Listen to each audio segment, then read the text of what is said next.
السلام علیکم ورحمۃ اللہ وبرکاتہ۔ ہم نے یہ تو بارہا سنا ہے کہ جتنا ہم صدقہ کریں گے اتنا ہی مال کے اندر اضافہ ہوگا، جتنا ہم اللہ کے راستے میں خرچ کریں گے اتنا ہمارے مال کے اندر بڑھوتری ہوگی، ہمارے مال کے اندر اضافہ ہوگا۔ لیکن آج ہم آپ کے سامنے ایک ایسا سچا واقعہ بیان کرتے ہیں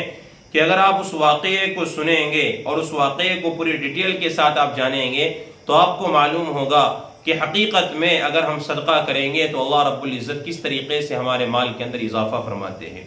ایک مرتبہ کی بات ہے کہ ایک سعودی کا ایک نوجوان رہنے والا تھا، وہ فقر و فاقے میں زندگی گزار رہا تھا، بڑی مشقتوں اور تکلیفوں کے ساتھ اس کی زندگی گزر رہی تھی۔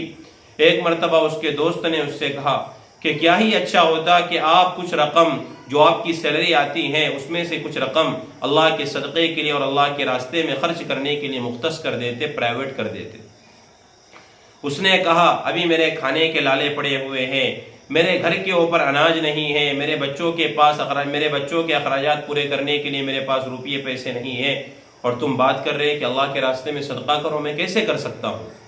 اس نے کہا ذرا آپ میری بات کو سوچئے اور جا کر اپنے گھر پر مشورہ کیجئے اور کچھ نہ کچھ اس کا حل نکالیے۔ اگر آپ اللہ کے راستے میں صدقہ کریں گے تو ضرور اللہ رب العزت آپ کی مدد فرمائیں گے اور غیب کے خزانے آپ کے اوپر کھول دیں گے۔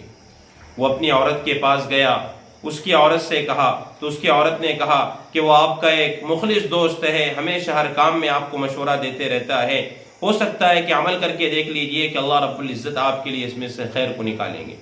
چنانچہ اس کی جتنی بھی سیلری تھی اس سیلری میں سے کچھ حصہ اس نے کچھ پرسنٹ اللہ کے راستے میں خرچ کرنے کے لیے مختص کر دیا۔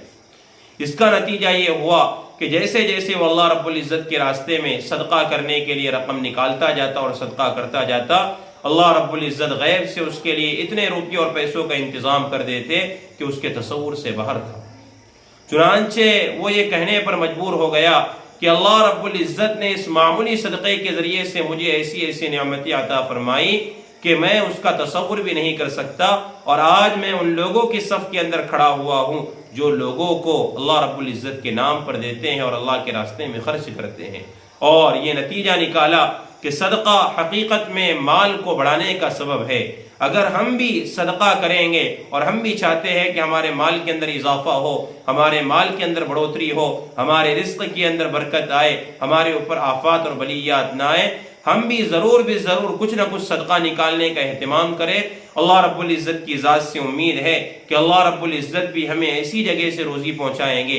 جہاں سے ہمیں گمان بھی نہیں ہو سکتا۔ اللہ رب العزت سے دعا ہے کہ اللہ رب العزت ہمیں عمل کی توفیق عطا فرمائے۔